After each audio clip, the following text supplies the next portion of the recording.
Hi all మనకి ఇంకో కొత్త ఆపర్చునిటీ రావడం జరిగింది. సో, ఈ యొక్క ఆపర్చునిటీ అనేది మనకి ఫ్లిప్‌కార్ట్ నుంచి రావడం జరిగిందనమాట. సో, అందరికీ మనకు తెలిసిందే ఫ్లిప్‌కార్ట్ నుంచి డేటా ఎంట్రీ ఆపరేటర్స్ జాబ్స్ ఉన్నాయని చెప్పి ఆల్రెడీ మన ఛానల్‌లో కూడా వీడియోస్ చేసున్నాం కదా!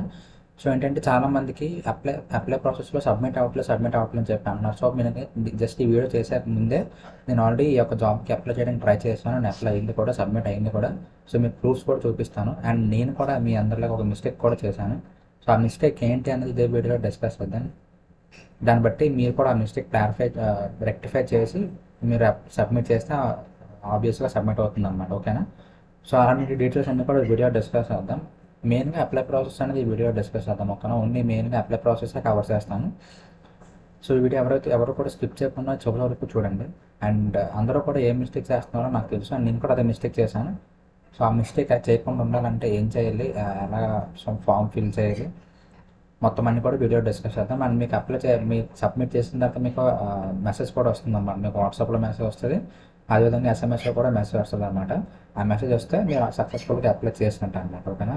మీకు ఆల్రెడీ అకౌంట్ క్రియేట్ అయిపోతుంది. అకౌంట్ క్రియేట్ అయిపోయి ఈ యొక్క పర్టికులర్ జాబ్కి మీరు అప్లై చేసినట్టు అనమాట. ఓకేనా? సో ఇలా డీటెయిల్స్ అన్ని కూడా ఈ వీడియో డిస్కస్ చేద్దాం. ఈ వీడియో ఎక్కడ కూడా స్కిప్ చేయకుండా చివరి వరకు చూడండి. సో ముందుగా చూసుకుంటే మనకి తెలుసు కదా, ఫ్లిప్కార్ట్ వాళ్ళు డేటా ఎంట్రీ ఆపరేటర్ రిలీజ్ చేయడం, డేటా ఎంట్రీ ఆపరేటర్ కోసం తీసుకున్నారని చెప్పి ఇక్కడ చూసుకుంటే మనకి, సో ఇది ఫ్లిప్కార్ట్ అకాడమీ ఆఫీషియల్ వెబ్సైట్ అనమాట. ఇక్కడ చూసుకుంటే మన కింద fourth option data entry career with SCOA data entry operator training program అని చెప్పింది కదా. సో మీరు ఏం చేయాలంటే, ఆల్రెడీ మీకు డీటెయిల్స్ అన్నీ కూడా లాస్ట్ వీడియోలో మన పాత వీడియోస్లో ఎక్స్ప్లెయిన్ చేస్తాను. సో మీరు ఇంకా చూడకపోతే డిస్క్రిప్షన్లో లింక్ ఇస్తాను. సో మీరు అక్కడి నుంచి క్లిక్ చేయండి. సో ఈ వీడియోలో మనం మెయిన్గా అప్లై ప్రాసెస్ అనేది కవర్ చేద్దాం. ఎందుకంటే చాలామంది అప్లై ప్రాసెస్లో డౌట్ ఉందని చెప్పి చాలామంది కామెంట్స్ చేస్తున్నారు. సో వాళ్ళందరూ కోసం అని చెప్పి నేను స్వయంగా అప్లై చేశాను అనమాట. అందుకని చెప్పి ఓన్లీ అప్లై ప్రాసెస్ వీడియోలో కవర్ చేస్తాను. బట్ మీకు ఏమన్నా నోటిఫికేషన్లో కానీ అప్లై ప్రాసెస్లో కానీ ఇంకా డౌట్స్ ఏమైనా ఉంటే కింద కామెంట్ సెక్షన్లో కామెంట్ చేయండి, నేను డెఫినెట్గా రిప్లై ఇస్తాను. అండ్ ఇక్కడ చూసినట్టయితే మీరు ఫస్ట్ ఇక్కడ ఈ యొక్క బాక్స్ మీద క్లిక్ చేయాలన్నమాట. ఈ లింక్ మీకు కింద డిస్క్రిప్షన్లో ప్రొవైడ్ చేస్తాను. అక్కడి నుంచి క్లిక్ చేసిన తర్వాత మీరు ఇక్కడ data entry career with SCOA data entry operator అని చెప్పింది కదా. సో దాని మీద క్లిక్ చేయగానే మీకు వేరే పేజ్ ఓపెన్ అవుతుంది అనమాట. ఈ specific dedicated page, data entry ఆపరేటర్కి ఉన్న డెడికేటెడ్ పేజ్. ఇక్కడ చూసుకుంటే మనకి వెల్కమ్ టు ఫ్లిప్కార్ట్ ఎస్సీఓఏ అని చెప్పి ఉంటుంది అనమాట. అంటే ఇక్కడ ఇంతకీ స్క్రోల్ చేస్తే start your SCOA data entry operator training program అని చెప్పి ఉంటుంది. ఇక్కడ నుంచి మీ డీటెయిల్స్ అన్ని కూడా చూసుకోవచ్చు. అండ్ ఈ డీటెయిల్స్ అన్నీ కూడా మనకి లాస్ట్ వీడియోలో ఎక్స్ప్లెయిన్ చేశాను. సో అందులో మీరు చూసుకోవచ్చు. అండ్ అయితే ఇదే పేజ్లో మనకి కింద స్క్రోల్ చేస్తే ఫామ్ అనేది ఉంటుంది అనమాట. ఓకేనా? మనకి 4 స్టెప్స్ ఆఫ్ ఫామ్ ఉంటుంది. ఇక్కడ చూసుకుంటే ఫస్ట్ స్టెప్ వచ్చరికి బేసిక్ డీటెయిల్స్ అనమాట. అండ్ సెకండ్ వచ్చరికి అడ్రస్ డీటెయిల్స్. అండ్ థర్డ్ వచ్చరికి క్వాలిఫికేషన్ డీటెయిల్స్. అండ్ లాస్ట్ వచ్చరికి అదర్ ఇన్ఫర్మేషన్ అనమాట. అండ్ ఇవన్నీ ఫిల్ చేసిన తర్వాత మన కింద ఈ 3 చెక్ బాక్సెస్ చెక్ చేసి మనం సబ్మిట్ చేయాలి. సో మనం బేసిక్గా చాలామంది మిస్టేక్స్ ఏం చేస్తున్నారంటే, సో మనకి ఇక్కడ ఎవరు కూడా ఆటో ఫిల్ చేయకూడదు అనమాట ఈ యొక్క ఫామ్ అనేది. ఎందుకంటే మనకి ప్రీవియస్గా మీరు ల్యాప్టాప్లో అప్లై చేసినట్టయితే, లేకపోతే మొబైల్లో అప్లై చేసినట్టయితే, ఇంత ముందు ఎక్కడ ఫామ్ ఫిల్ చేస్తే మనకు ఫామ్ సేవ్ అవుతుంది కదా. సో దాన్ని బట్టి ఏం చేస్తున్నారంటే ఆ ఫామ్ ఆటో ఫిల్ చేస్తున్నారు అనమాట. ఆటో ఫిల్ చేయడం వల్ల ఈ యొక్క ఫాము మధ్య మధ్యలో కొన్ని క్యారెక్టర్స్ యాడ్ అయిపోవడం వల్ల కొన్ని ఫీల్డ్స్కి వ్యాలిడేషన్ ఎర్రర్స్ వచ్చి ఫామ్ సబ్మిట్ అవ్వదు అనమాట. ఓకేనా? సో ఫస్ట్ మీరు అలా చేయకూడదు అనమాట. సో మీరు మాన్యువల్గా మొత్తం డీటెయిల్స్ అన్నిటి మీరు మాన్యువల్గా టైప్ చేయాలన్నమాట. ఓకేనా? అండ్ ఇక్కడ చూసుకుంటే మనకి ఆల్రెడీ ఫామ్ ఫిల్ చేశాను. ఫస్ట్ టైం చూసుకుంటే Venky, last time Sanju, and mobile number కూడా ఎంటర్ చేసి మొబైల్ నెంబర్ కూడా వెరిఫై చేశాను అనమాట. సో మీరు మాన్యువల్గా డేటా ఎంటర్ చేయాలన్నమాట. ఖచ్చితంగా ఆటో ఫిల్ అయితే చేయకూడదు. సో మీరు మొబైల్ నెంబర్ ఎంటర్ చేసి అక్కడ గెట్ ఓటీపీ అని చెప్పి ఉంటుంది. గెట్ ఓటీపీ క్లిక్ చేసిన తర్వాత మీకు ఓటీపీ వస్తుంది. ఓటీపీ మీకు వాట్సాప్లో వస్తుంది, అదేవిధంగా ఎస్ఎంఎస్లో కూడా వస్తుంది అనమాట. ఆ ఓటీపీ ఎంటర్ చేసి వెరిఫై చేసిన తర్వాత ఆ ఓటీపీ కూడా ఎంటర్ చేసినప్పుడు లాస్ట్లో స్పేస్ ఉండకుండా చూసుకోండి. స్పేస్ ఉంటే ఒకసారి బ్యాక్ స్పేస్ వస్తే స్పేస్ పోతుంది అనమాట. ఓకేనా? స్టార్టింగ్ నుండి లాస్ట్ నుండి స్పేసెస్ ఏమీ యాడ్ అవ్వకూడదు. స్పేసెస్ యాడ్ అయినా మీకు ఓటీపీ వెరిఫై అవుతుంది అనమాట. ఓకేనా? అంటే వేరే క్యారెక్టర్ కింద అది తీసుకుంటుంది అనమాట. ఓకేనా?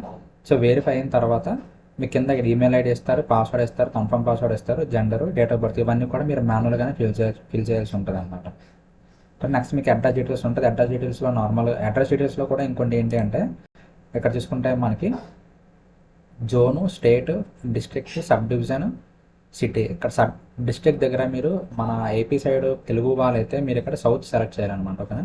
సౌత్ సెలెక్ట్ చేసి మీరు ఇక్కడ మీ ఇక్కడ మీ జోన్ దగ్గర సౌత్ సెలెక్ట్ చేయగానే మనకు ఓన్లీ సౌత్లో ఉన్న స్టేట్స్ వస్తాయి అనమాట ఇక్కడ.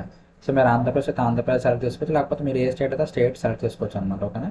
సెలెక్ట్ చేసుకున్న తర్వాత మీరు ఈ డీటెయిల్స్ అన్ని కూడా ఫిల్ చేసిన తర్వాత కరెంట్ అడ్రస్ వచ్చేసరికి మీరు అలా 2 లైన్లో ఫిల్ చేయకూడదు అనమాట.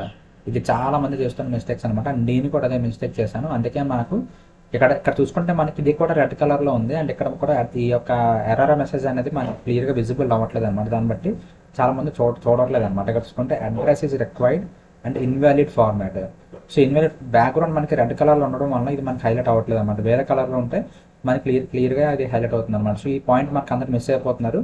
ఇది చూడకుండా ఇక్కడ ఆటో ఫిల్లో మనకి అడ్రస్ అనేది 2 లైన్లో కానీ 3 లైన్లో కానీ యాడ్ చేస్తున్నారు. కింద సబ్మిట్ చేస్తే సబ్మిట్ అవ్వట్లేదు అనమాట. ఓకేనా. సో అందుకని చెప్పి మీరు అడ్రస్ అనేది అసలు 2-3 లైన్లో ఎంటర్ చేయకూడదు అనమాట. ఒకే లైన్లో మీరు మొత్తం అడ్రస్ అనేది ఎంటర్ చేయాలి. అండ్ మీకు కావాలంటే కామాస్ పెట్టుకోవచ్చు అనమాట. అక్కడ Visakhapatnam comma, near Flipkart comma, near ఏదో కంపెనీ పక్కన లేకపోతే టెంపుల్ పక్కన అని చెప్పి మీరు ఒకే లైన్లో ఇవ్వాలన్నమాట. అండ్ మధ్యలో కామా పెట్టుకోవచ్చు అనమాట. ఇది మాత్రం చాలా ఇంపార్టెంట్ పాయింట్ అనమాట. సో మీరు 2-3 లైన్లో అసలు ఎంటర్ చేయకూడదు.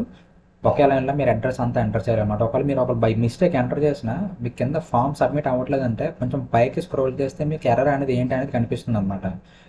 అక్కడ ఏ ఫామ్ దగ్గర ఎర్రర్ వచ్చిందని చెప్పి అక్కడ జస్ట్ మీరు ఎర్రర్ ఫిక్స్ చేసి మళ్ళీ ట్రై చేస్తే ఆటోమేటిక్గా అయిపోతుంది అనమాట. చాలామంది ఏంటంటే ఇక్కడ ఎర్రర్ వస్తుంది, మీరు కింద సబ్మిట్ క్లిక్ చేస్తున్నారు, ఎందుకంటే మీరు కిందకి వెళ్ళిపోతున్నారు, ఈ ఫామ్ పైకి వెళ్ళిపోతుంది అనమాట. మీ స్క్రీన్ పైకి వెళ్ళిపోతుంది, మీకు తెలియట్లేదు అనమాట ఎర్రర్ మెసేజ్ ఏంటి అనేది. నార్మల్గా ఫ్లిప్కార్ట్ వాళ్ళు ఏ సెక్షన్కి ఆ సెక్షన్లో మనకి ఎర్రర్ మెసేజ్ చూపిస్తున్నారు అనమాట. నార్మల్గా మనకి టోస్ట్ మెసేజ్ కానీ అలా ఏమైనా వస్తే మనకి క్లియర్గా అర్థమవుతుంది. సో టోస్ట్ మెసేజ్ రావట్లేదు కాబట్టి మీకు సబ్మిట్ అవ్వకపోతే పైకి స్క్రోల్ చేసి ఏ స్టెప్లో అయితే ఎర్రర్ ఉందో ఆ ఎర్రర్ ఫిక్స్ చేసి మీరు సబ్మిట్ చేస్తే అయిపోతుంది అనమాట. సో మోస్ట్లీ చాలామంది ఇక్కడే కరెంట్ అడ్రస్ దగ్గర ఎర్రర్స్ వస్తున్నాయి. సో ఇక్కడ మీరు సింగిల్ లైన్లో ఎంటర్ చేసి సబ్మిట్ చేసి ఆటోమేటిక్గా సబ్మిట్ అవుతుంది అనమాట. అండ్ ఇక్కడ చూసుకుంటే మనకి ఆల్రెడీ సబ్మిట్ చేశాను. ఇక్కడ చూసుకుంటే నాకు ఫస్ట్ మొబైల్ నెంబర్ ఓటీపీ వచ్చింది. దాని తర్వాత Flipkart registration details, welcome to SCOA, your registration successful and registration number కూడా ఉంది, లాగిన్ అని చెప్తుంది కదా. సో నేను సబ్మిట్ చేసిన తర్వాత నాకు ఎలా వస్తుంది అనమాట మెసేజ్ అనేది.